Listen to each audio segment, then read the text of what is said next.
Hello, and welcome back to Tinged as Literature. In this video I'll be going over Chapter 6, The Remarkable Incident of Dr. Lanyon, of Jekyll and Hyde, a novel by R.L. Stevenson. Now before I go over the chapter, I'd recommend that if you haven't already, to watch chapters 1 to 5 in order to gain a better understanding of the chronology of the novel. Let's first look at the storyline of the chapter.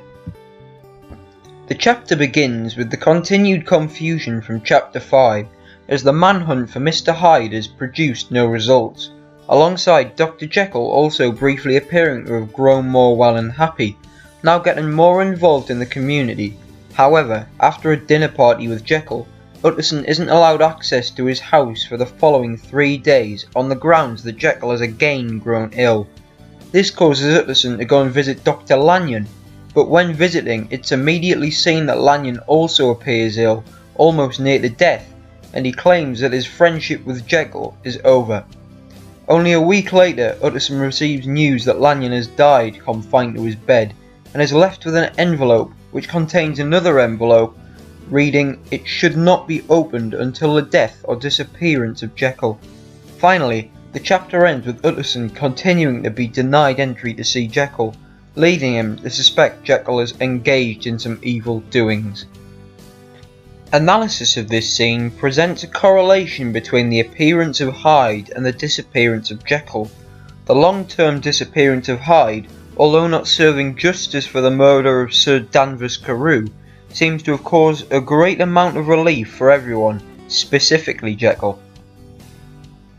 Now if we go even further into this scene, there are some key quotes that show the changing character traits for both Jekyll and Lanyon, alongside the developed mystery of the story.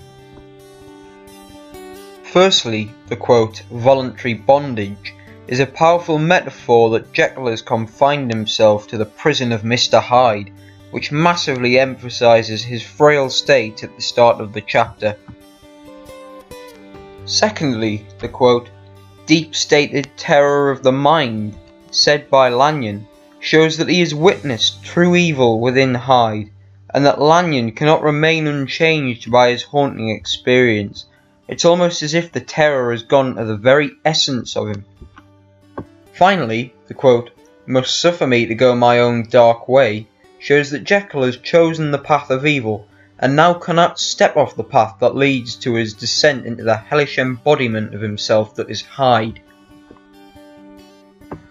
Although these are the only quotes I've picked out, there are many more that will be just as useful to look over, so feel free to go back through the video and write down any of the quotes and annotations I've already been through. Well, that's it for this video. Don't forget to subscribe and I'll be going over chapter 7 in the next one.